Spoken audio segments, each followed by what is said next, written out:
Hello everyone. So in this lecture we are going to discuss electric flask and Gauss theorem and application of Gauss theorem. So let's start. What is electric flask? Electric flask, देखिए एक charge है plus Q, उसकी जो electric field lines है वो बाहर की ओर है, मीन्स आउटवर्ड डायरेक्शन में है। ये हमने पहले लेक्चर्स में देखा। और देखिए अगर हम इसको एक इतना सरफेस मान लें तो कुछ इलेक्ट्रिक फील्ड लाइंस इस सरफेस से पास होंगी, तो the number of electric field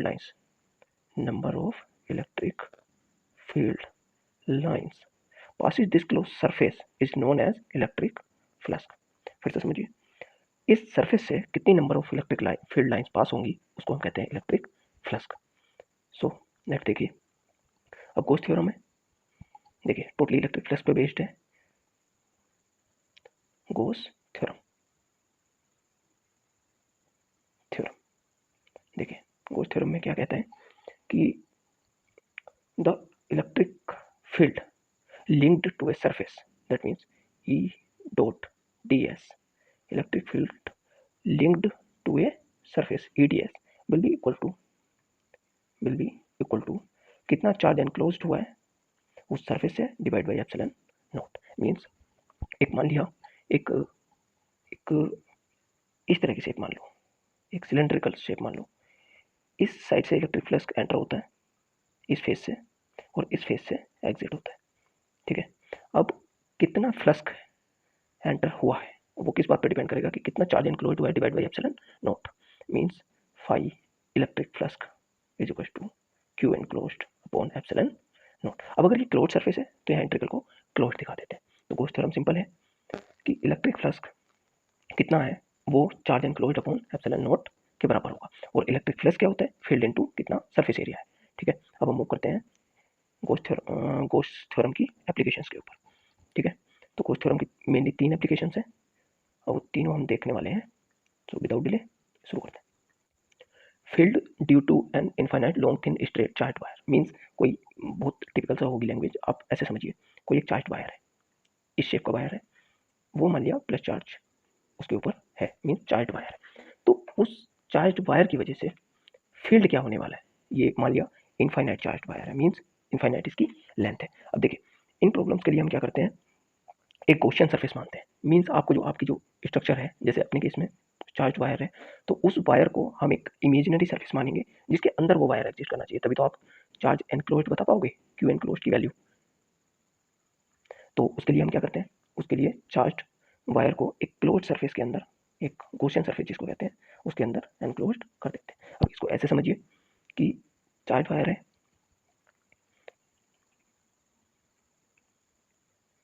उसको हम ये कोई अपना चार्ज वायर माना, उसको एनक्लोज करने के लिए एक हमें सिलेंडर की ज़रूरत हुई, ठीक।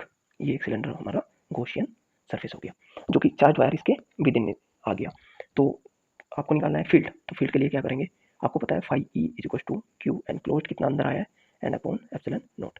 क्या हुआ, A into D S will be equal to Q enclosed upon epsilon nought. देखिए यहाँ एक चार्ज तो होगा नहीं जो हम क्यू बता देंगे, हमें क्या करना होगा, हमें बताना होगा चार्ज डेंसिटी कितनी है वायर की, क्योंकि एक चार्ज होता तो हम क्यू एनक्लोज्ड बता देते, लेकिन हमारे पास एक चार्ज ना होकर पूरे सरफेस पे चार्ज है, इसका मतलब चार्ज डेंसिटी हम बताएंगे। तो चार्ज डेंसिटी क्या होती है, लाइन डेंसिटी की टर्म में आपको याद रखनी है। तो लाइन डेंसिटी की टर्म में क्या होता था, lambda is equal to Q upon L, means Q क्या हो जाएगा, क्यू हो जाएगा लैम्डा इंटू एल।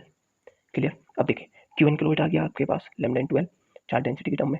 अब आपको क्या करना है, E into D S will be equal to lambda into L upon epsilon nought. देखिए ये एक सिलेंडर है जो गॉसियन सरफेस है, मान लिया इस सिलेंडर की जो रेडियस है वो आर है, ये जो पॉइंट है ये आर है। सिलेंडर की रेडियस आपको पता होगी, आपको सिलेंडर की लेंथ पता है एल है, जो कि अभी हमने दिखाई यहाँ पे भी कि जो लेंथ है वो एल है वायर की, और उसी वायर के ऊपर सिलेंडर है, तो सिलेंडर की हाइट का हो या लेंथ का हो वो भी एल है। तो ई इंटू सरफेस एरिया कितना हुआ 2 पाई आर एल सिलेंडर के केस में, and that is equal to lambda L upon epsilon naught, ठीक है। ये उधर चला जाएगा, एल से एल कैंसिल आउट हो गया, ई कितना आया, ई आया lambda upon 2 pi epsilon not into R. ठीक है, ये आपका आ गया वायर के केस में इलेक्ट्रिक फील्ड। अगर इसको वेक्टर फॉर्म में लिखना है तो कुछ नहीं करना होता, आपको E vector will be equal to lambda upon 2 pi epsilon not R into R cap.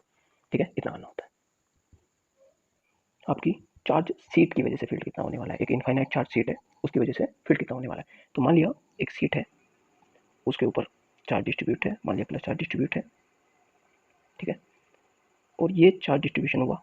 अब आपको देखना है कि इस सीट की वजह से, इनफाइनाइट सीट है उसकी वजह से फील्ड कितना है। तो इसको एनक्लोज करने के लिए भी आपको एक सिलेंडर की जरूरत होगी।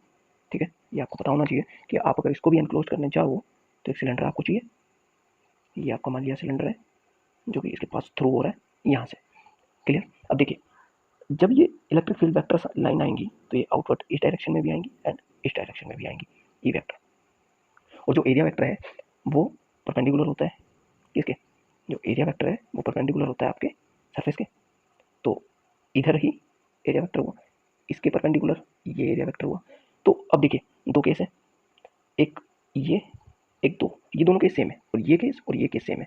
क्यों है वो समझिए। देखिए पहले आपको लैंग्वेज लिखनी है, लेट अस कंसीडर करके, आप सबको पता है लैंग्वेज कैसे लिखते हैं। ठीक है, अब देखिए सरफेस आया है तो सिग्मा आना है आपका। लास्ट टाइम आपकी लाइन चार्ज डेंसिटी थी वायर की वजह से, तो वहाँ पे आया था लैम्डा, यहाँ पे आएगा आपका सिग्मा। ठीक है, सरफेस चार्ज डेंसिटी। अब देखिए तीन दो केस सिमिलर, इस साइड का ई, इस साइड का ई, जो इलेक्ट्रिक फील्ड आएगा वो सेम आएगा, इस साइड का और इस साइड का सेम आएगा, मीन्स कर्व सरफेस का सेम आएगा और आपका जो फेस है उनके दोनों के सेम आएंगे। तो जो कर्व सरफेस का आएगा एक्चुअली होता क्या है, होता है E into D S, means area electric field into area into cos theta, dot है तो कोस आ जाएगा। क्लियर। तो अगर ये वाला केस देखें आप, सरफेस वाला, मैं आपको दिखाता हूँ, ये केस आप देखिए सरफेस वाला, ये और ये, इस केस में इलेक्ट्रिक फील्ड और सरफेस वेक्टर के बीच जो एरिया वेक्टर है उसके बीच में 90 एंगल है, मीन्स कोस 90 हो जाएगा जीरो, मीन्स इसकी वजह से जो इलेक्ट्रिक फील्ड आएगा यहाँ और यहाँ वो जीरो आएगा। नेक्स्ट आप देखिए, नेक्स्ट आपका क्या है, दोनों सरफेस की वजह से, तो दोनों सरफेस की वजह से आ जाएगा ई ए, पहले की वजह से दूसरी की वजह से ई ए। अब कोस जीरो है तो जीरो की वजह से 90, जीरो की वजह से 1 आ गया तो कोस थीटा की वैल्यू 1 हो गई, तो ई ए बचा ट्वाइस ई ए, ट्वाइस ई ए आपका आ गया, ट्वाइस ई ए आपका आ गया इलेक्ट्रिक फील्ड जो कि नेट है। ठीक है, अब देखिए मेन चीज़ है आगे समझने की, ट्वाइस ये तो आपके पास आ गया। इन केस आप अगर इन जनरल अगर हम देखें तो फाई क्या होता है, Q enclosed upon epsilon nought. Clear. अब देखिए फाई तो हमने निकाल लिया, ट्वाइस ई ए अपने पास आया, क्यू एनक्लोज निकालना है तो क्यू एनक्लोज के लिए क्या करना होगा, आपने देखा कि सिग्मा जो होती है वो क्यू अपॉन ए होती है, तो यहाँ से क्यू कितना आना चाहिए, sigma into A, value put करो, sigma into A upon epsilon nought. Clear. A से ए कैंसिल आउट हुआ तो ई कितना आया आपका, सॉरी ई कितना आया आपका, ई आया sigma upon 2 epsilon nought. Clear. ये आया आपका एक दोनों तरफ का फेस। इन केस अगर आपको कंप्लीट निकालना है तो ये 2 हट जाएगा क्योंकि आप ऐड कर दोगे। क्लियर। तो ये हुआ आपका सेकंड एप्लीकेशन जो कि था plane sheet, infinite plane sheet थी आपके पास जो कि चार्ज थी। नेक्स्ट हम मूव करते हैं थर्ड पोर्शन पे जो कि है स्फेरिकल सेल। देखिए स्फेरिकल सेल से एप्लीकेशन आते रहते हैं, वो अब हम देखते हैं। थर्ड है स्फेरिकल सेल। अब देखिए मान लिया कि एक चार्ज है जो कि स्फीयर के सेंटर पे रखा हुआ है। अब जो सेंटर पे चार्ज होता है वो डिस्ट्रीब्यूट हो जाता है आपका सरफेस के ऊपर। मान लिया प्लस क्यू चार्ज है, सेम चार्ज आपका आ गया। अब देखिए दो केस है, अगर हम कहें कि एक बार हम बाहर से मेजर करें एक बार अंदर से करें, मीन्स जब चार्ज डिस्ट्रीब्यूट हुआ तो हमने गॉसियन सरफेस बाहर लिया, मीन्स हम जो फील्ड मेजर करने गए वो बाहर गए। मान लिया इस पॉइंट पे हम फील्ड मेजर करने गए जहाँ पे हमने गॉसियन सरफेस लिया। क्लियर। अब देखिए क्या होगा कि आपको फिर से वही करना है कि phi equal to E into D S will be equal to Q enclose upon epsilon naught. अब देखिए यहाँ चार्ज है तो यहाँ हम इसको चार्ज ही रहने देते हैं, अगर आपको नहीं कन्वर्ट करना तो फिलहाल चार्ज में कर लेते हैं।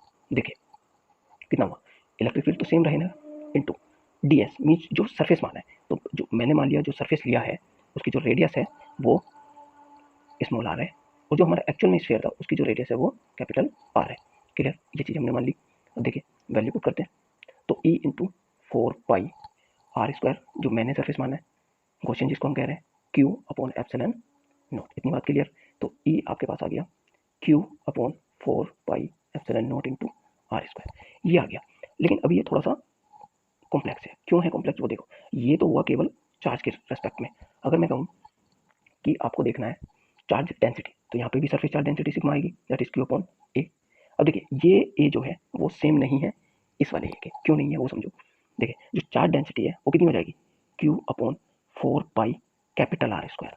कैपिटल क्यों है, क्योंकि आपका जो सर्फ स्फेयर है वो कैपिटल आर रेडियस का है, दैट इज कितना हुआ sigma upon into 4 pi R square. ये आपकी वैल्यू आ गई। अब आपको कुछ नहीं करना, ये पुट कर दोगे एंड आपका बन जाएगा E will be equal to sigma R square upon epsilon not R square. अगर मैं वेक्टर फॉर्म लगाता हूँ तो यहाँ वेक्टर आ जाएगा, यहाँ आर कैप आ जाएगा। क्लियर, ये चीज़ आपको क्लियर हो गई। अब नेक्स्ट देखिए, ये तो हुआ अपना कि जब हम आउटसाइड थे। कहाँ थे, आउटसाइड। आउटसाइड इन केस आप इनसाइड आ जाते हो तो इनसाइड के केस में क्या होगा, देखिए इनसाइड सेकंड केस है आपका inside the spherical shell. Means आपको जो क्वेश्चन मानना है, मान लिया ये अपना सरफेस था कैपिटल आर रेडियस का, प्लस बाहर चार्ज डिस्ट्रीब्यूट था सरफेस पे, और उसके इनसाइड हमने एक क्वेश्चन मान लिया स्मॉल आर रेडियस का। ठीक है, अब देखिए क्या हुआ, E into D S will be equal to Q enclosed upon epsilon naught.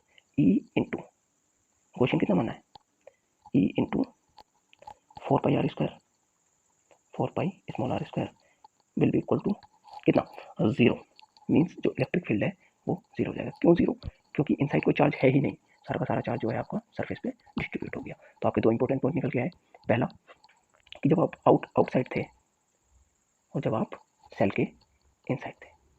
ठीक है, अब देखिए आउटसाइड जब थे तो इलेक्ट्रिक फील्ड निकल के आया अपने पास Q upon 4 pi epsilon not R square, या फिर अगर डेंसिटी के टर्म में लिखूँ तो sigma R square upon epsilon not R square. Clear, inside electric field 0 होता है।